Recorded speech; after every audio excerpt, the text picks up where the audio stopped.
শেষমেশ আমার প্রিয় নবীজির কথাগুলো সত্যি হচ্ছে। আমার প্রিয় নবীজি বলে, শেষ জমানায় মানুষ ইসলাম থেকে সরে যাবে এবং ইসলামিক কর্মকাণ্ডগুলো তাদের থেকে ভালো লাগবে না। হ্যাঁ, বর্তমান যুগে সেটাই হচ্ছে। যেমন আপনারা ইসলামিক ভিডিও দেখেন, কিন্তু সেগুলো মানুষের কাছে শেয়ার করতে বললে আপনারা দান্দা বলেন। আরে ভাই, আমরা তো চাইলে অনেক ভিডিও করতে পারি, কিন্তু ইসলামিক ভিডিও কেন করি? আল্লাহ এবং আল্লাহ রাসূলকে পাওয়ার জন্য। হ্যাঁ, হয়তো আপনি সেটাকে দান্দা বলতে পারেন।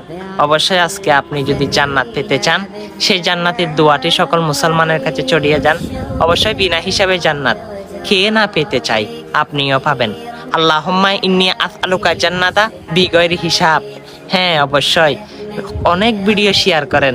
আজকে শেয়ার করতে হয়তো আমি বলবো না, আপনার মনে যদি জজবা উঠে যায় ইসলামের প্রতি, তাহলে এই জান্নাতের দোয়াটা সকল মুসলমানের কাছে পৌঁছে দিই। ভিডিওটা কষ্ট না হলে শেয়ার করে দিই। আমিন।